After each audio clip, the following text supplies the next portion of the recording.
Thank you all. I love doing barn rallies in Alabama. Thank you for having us down here. Look, tomorrow, the question's called. It's an up or down vote tomorrow, right? Between the Trump miracle and the nullification project. Now, we got the whole world here. You see, turn around, see them. See them all here? They're all back there. The entire opposition party, right?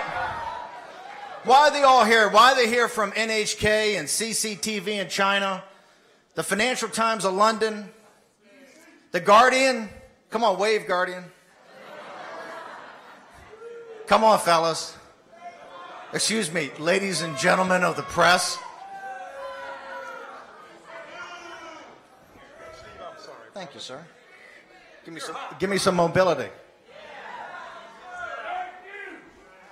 So the question is called. This is greater than Judge Moore, right? It's even greater than the people of Alabama. I know one thing. Nobody can come down here and tell folks in Alabama what to do. The cussedness, the grit, the determination. You're the backbone of this nation. Nobody's going to come down here and tell you what to do. And I'm a Virginian. It's the last thing a Virginian do is tell somebody from Alabama what to do, right? By the way, morning, Joe. You called me a Yankee the other day. Just because I'm from Richmond, Virginia, the capital of the Confederacy. That's right, Joe. I got into some Yankee schools, Georgetown and Harvard, that I don't think you made the cut on, brother. Just because a Southerner goes to a Yankee school, Joe, doesn't make him a Yankee.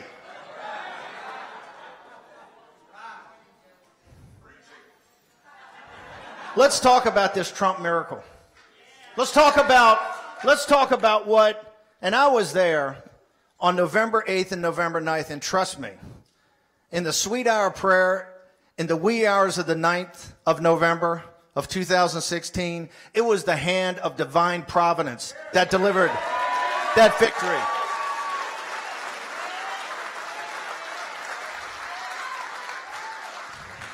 Now, they're going to mock and ridicule that tomorrow. That'll be a headline. Bannon said God won it for Trump, right? They're all in it for Putin, won it for Trump. It's so sad, so sad.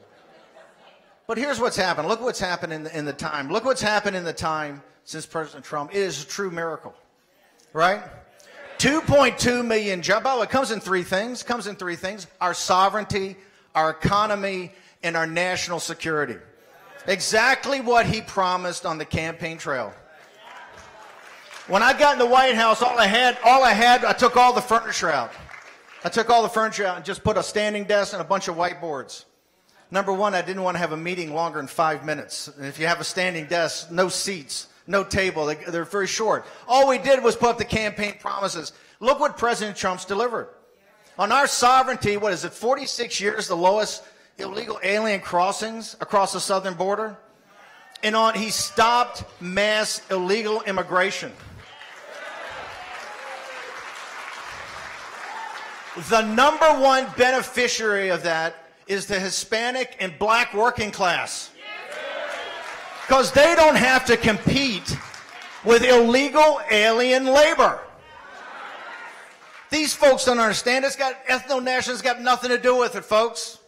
Economic nationalism does not care what your race is, your color, your ethnicity, your religion, your gender, your sexual preference. It doesn't care. It cares about one thing. You're a citizen of the United States of America. And what Donald Trump promised was a different deal. And here's the deal. That workers, American workers, right, are going to be considered at the top of the heap, not the bottom of the heap with trade deals and illegal immigration. He's gotten our sovereignty back. He's backed Senator Perdue and Cotton's RAISE Act to limit legal immigration so that kids coming through the STEM programs, right, and to get these high technology jobs, That's how Hispanic and the black working class are going to get these great middle class jobs. They can't compete against the entire world unfairly in their own country. It's not right.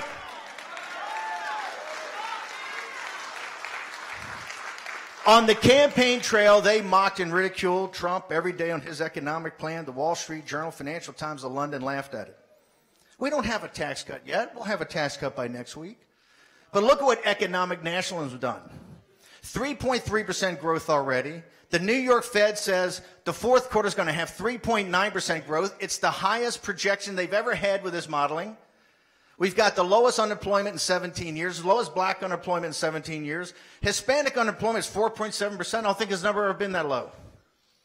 40,000 manufacturing jobs created in November. 2 million jobs overall.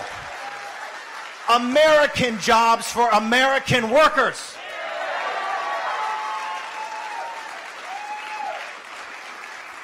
He's recutting every trade deal. NAFTA, the deal with Korea, the deal with Japan. He's forcing China to the table. With our intellectual property, a 301 to protect our technology, a 232 to protect our steel, a 201 to protect our aluminum. And what do you see every day? You read the Wall Street Journal, Financial Times. Every country in the world's complaining and bellyaching. You know why? There's finally somebody standing up for the United States of America.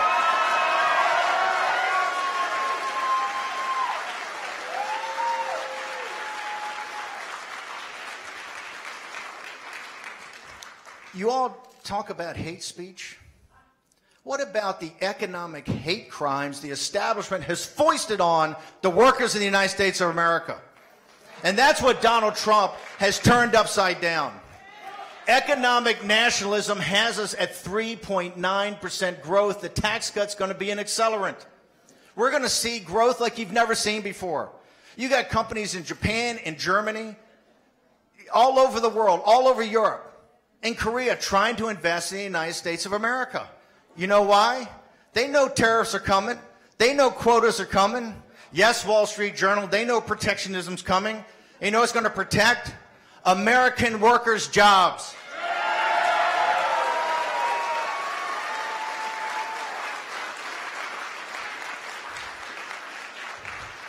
On our national security, you know, if you go back to January 20th to the inauguration, he had a phrase in there he wrote down at Mar-a-Lago. We will rejuvenate old alliances and create new ones. And we will unite the civilized world to eradicate radical Islamic terrorism from the face of the earth.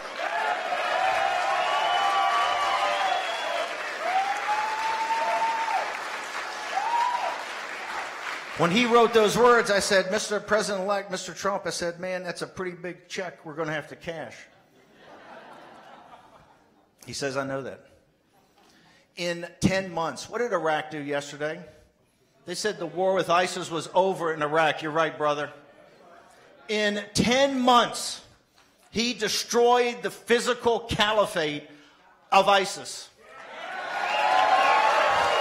These people, in 2014, under the previous commander-in-chief, they had 8 million people under slavery in Iraq and Syria. They were recruiting nonstop in Europe. They had oil wells and wheat fields they were taxing. They were a more robust nation state than Iraq and Syria at the time. And I don't want to hear that this was Obama's plan. This was not Obama's plan. General Mattis and President Trump said, we're going to physically destroy the caliphate of ISIS.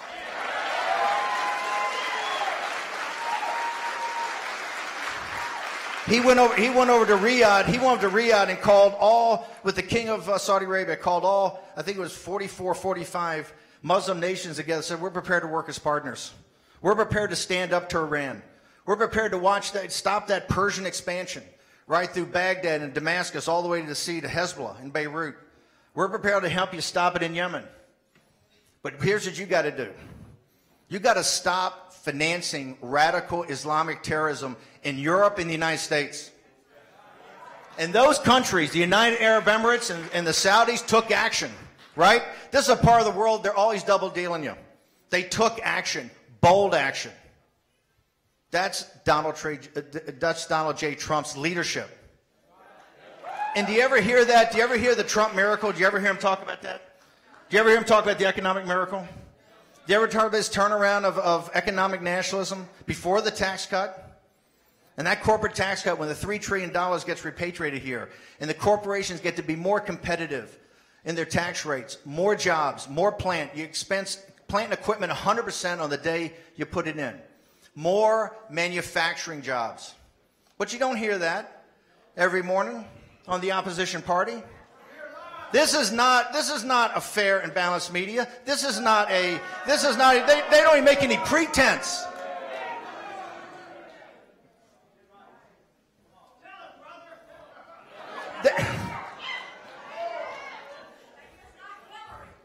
They know that. Lock her up. Senator Sessions, are you listening?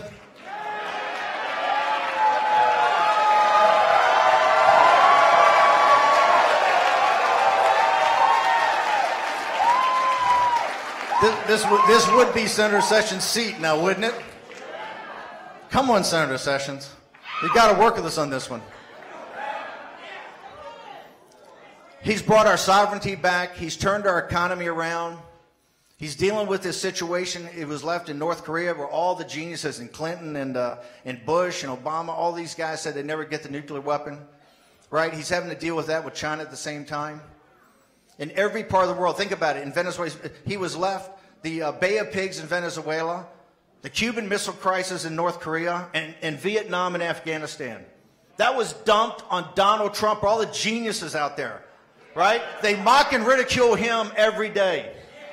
And look how he's sorting it out with America First. America First doesn't mean isolationist. It means America engaged in the world on America's terms. In America's self-interest. And you know what you find out when you do that? When it's in the vital national security interests of the United States, it's in the vital national security interests of local allies, right? Trump wants to get away from the protectorates. Everybody's a protectorate. Everybody's dependent upon the United States. It's your tax dollars that underwrite it. And more important, it's your sons and daughters that are over there. And those ships in the South China Sea, that army up there in Korea and Okinawa, in the Hindu Kush Mountains in Afghanistan, the 2,000 we have in Iraq, the 2,000 we got in Niger, whether it's sub-Saharan Africa, the Persian Gulf, the South China Sea, or the Northwest Pacific, it's your sons and daughters. Our most precious resource, squandered by the elites in this country. You know why? Their sons and daughters aren't over there.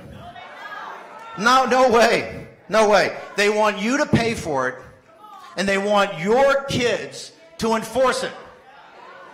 Under Donald Trump, that deal's changed.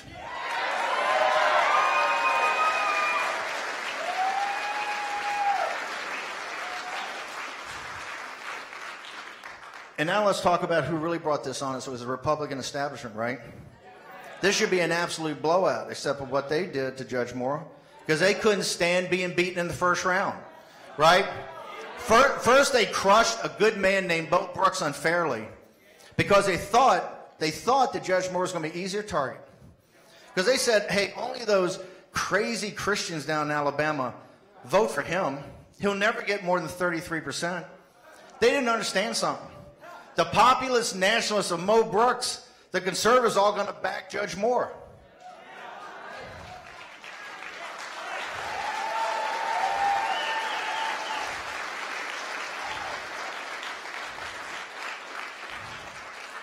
To Mitch McConnell and Senator Shelby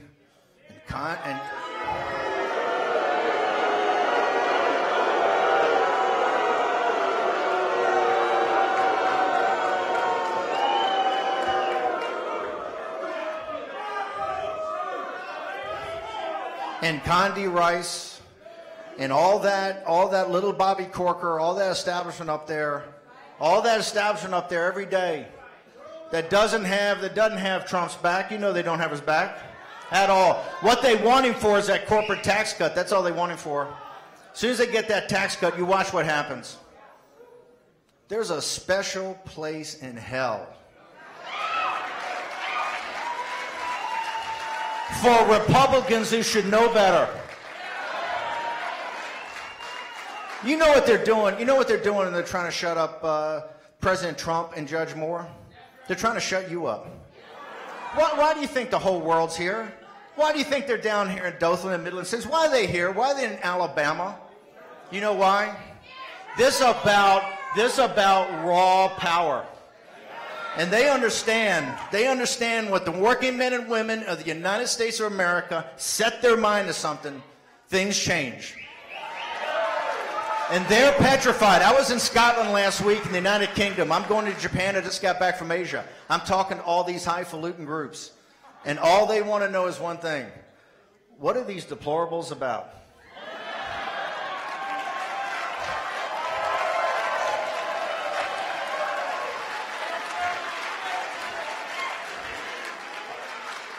And as President Trump loves to say, no games, right? Games are over. We're not going to have people we give money to and support militarily finance radical Islamic terrorism. Those games are over, right? We're not going to be in some situation in China and they're giving guys nuclear weapons and threatening us. Those games are over, right? We're not going to have the deadbeats in the EU want us to protect them in NATO and not spend it. And we've got to be supplicants to get 2% for the defense budgets. Under Trump, it's different. And that's what this whole thing's about. The Republican establishment, by the way, they would rather see Roy Moore beaten tomorrow. You know that. Because here's why. They would rather control in a minority the Republican Party than be in a majority and have you guys in control. And here's why it is. It was the basic thing when I stepped into the campaign with President Trump. He was down, I don't know, 16 points, double digits in every ballot state. But the two basic numbers that mattered, I think we had 85 days ago. 2/3 of the American people thought we were on the wrong track, and 75% of the American people thought America's in decline. Now, for our elites of the uniparty, of the Republican and Democrats, the permanent political class that are up there in Washington, D.C., that's just fine. They will manage our decline against China and the rest of the world. You know why? They're going to make just as much money on the way down as they made on the way up. You know who's that not good with that? The deplorables. The working men and women in this country understand not just about future generations, the generations that got us here. Think of the backbreaking labor. Think of what went in to build this country. Are you prepared to give it up and let these elites take it and just give it away? That's the power that elected Donald Trump. That's the power that's going to elect Roy Moore tomorrow.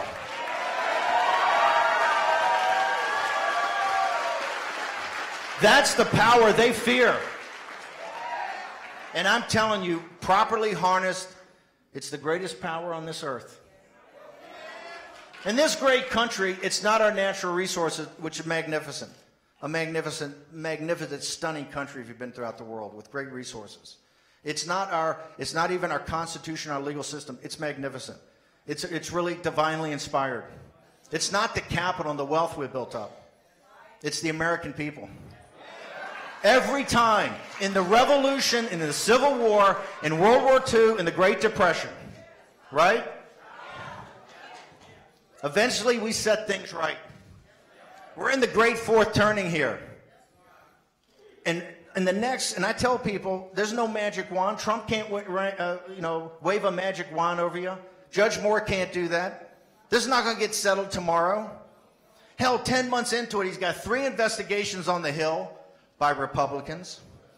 He's got Mueller's investigation that, contrary to his lawyers, I think is just starting, right? He's got 2 or 3 attorney generals, state attorney generals. He's got them, they're trying to pull the 25th Amendment. You hear Corker and Morning Joe, they're on that every day, that he's losing his mind, right? 25th Amendment, they're putting that out there. And today you got, Kristen Gillibrand and Bernie Sanders. They're all saying you got to step down because of Billy Bush weekend. I thought we litigated that. Didn't the American people already vote on that one? Alabama's the fire break and all that.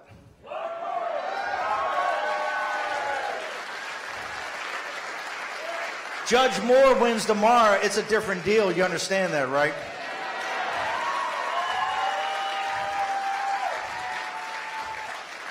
You got brother Doug Jones. Is he a Democrat, by the way? All his stuff, he never says he's a Democrat. Brother, you got to embrace Hillary Clinton and the Clintons. You've been in business with them for 25 years. How come you're not proud of it? Right? You were a delegate for Obama. How come you're not proud of that?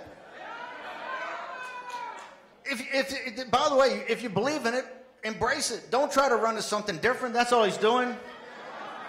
And it's never the issues. They never want to debate the issues. Because they understand if they debate the issues, they lose. So they always try to run as conservative as they can get. These folks are too smart for that. The internet kind of put you legacy guys out of business. That's where you're laying off folks all the time.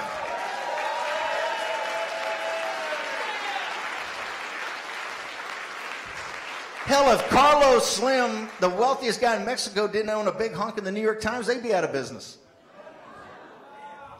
They can't even figure out what to do with CFN, cable fake news.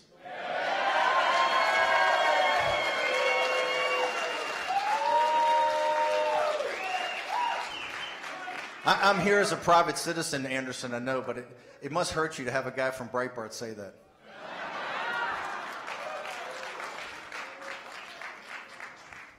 Tomorrow they call the question. And sons and daughters of Alabama are going to show the world where they stand for this nation. But this is a national election. It is the Trump miracle versus the nullification project. Now, they couldn't beat Trump and they couldn't beat you on November 8th because divine providence was there with us. Now, that is a big responsibility to have on one's shoulders. But you got it on your shoulders.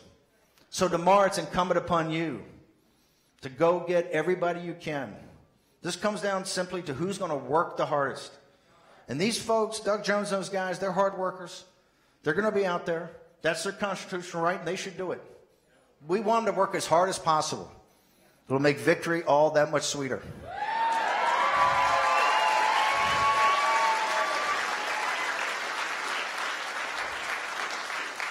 I think if we had to put a question of this importance to one state for the globe to watch, I couldn't be prouder as a Virginian to be down here and address the good folks of the state of Alabama.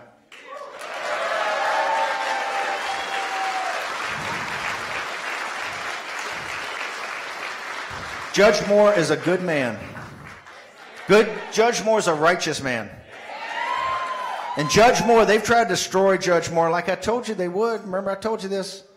Months ago I told you there's politics of personal destruction. They tried to destroy Donald Trump, and they tried to destroy Roy Moore. You saw how they did. There's nothing too low for these people to do. They don't know about them, right? When we go high, they don't even not go low. There's no bottom to how low they'll go. But Judge Roy Moore and his wife and his family came through this, and you should be proud of that.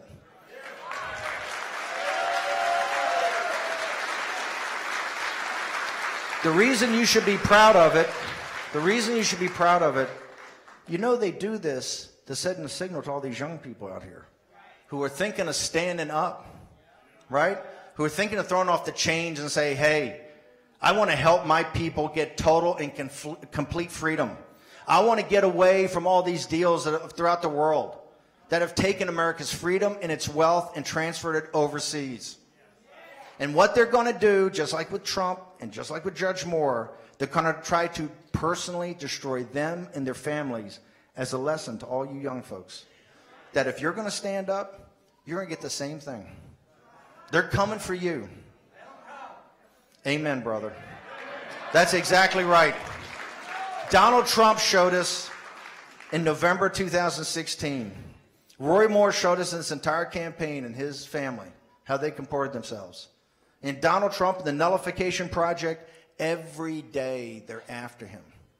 Every day, not just the pressure of being commander-in-chief in a time of war, not just the pressure of trying to redo all these deals are so upside down, not just the pressure of the Oval Office and the Situation Room and the tank and everything he has to go through, but every day a different investigation, a different, a Gillibrand asking him to step down because of the Billy Bush stuff. These guys hounding him. Because it's trying to send you a signal, right?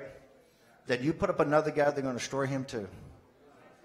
That's why the men and women in this room, we have to have the backs of these people.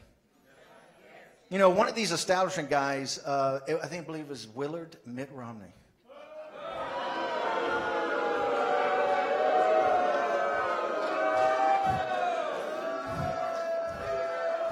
One of my personal favorites. He made a comment before I talked last week in Fairhope in the barn there about, was it honor and integrity? Honor, integrity. Honor and integrity. About a individual that went to the United States Military Academy at West Point and served his country in Vietnam. Fought one of the toughest wars, and one of the toughest wars we ever fought, the Vietnam War, whose veterans were probably the least appreciated in the history of this country. It's a stain on this country. It's a stain on this country how we treated them. Right? We didn't have their back. And Mitt Romney, who avoided service, talks about the integrity and honor of Captain Roy Moore. What kind of country are we living in? Things in the media praises Mitt Romney, and he does this and he does that. That doesn't wash. Does not wash. I was a naval officer. My kid brother was a Navy pilot. My daughter went to the United States Military Academy at West Point and served in Iraq with the 101st Airborne. No.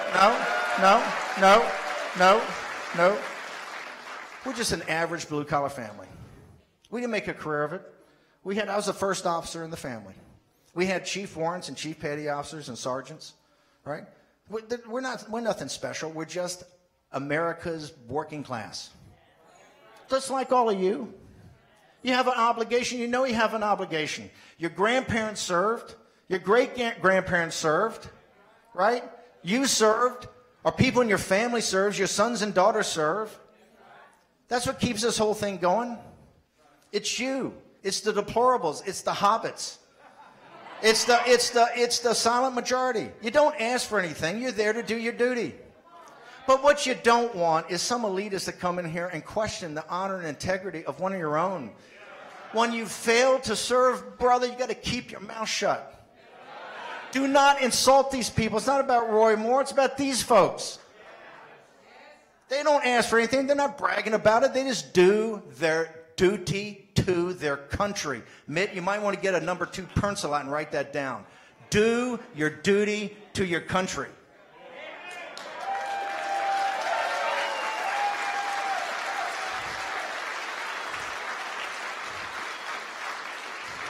I'm so honored tonight to end this little talk with folks in Alabama from a Virginian, not a Yankee. Although sometimes I know down in the Deep South they think the Virginians are kind of Yankees. I'm very honored tonight. We have a very special guest.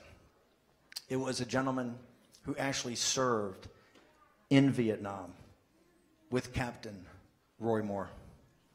Honored to bring to the stage now Bill Staley, Captain Bill Staley, who will tell you about a man of honor and integrity, Judge Roy Moore.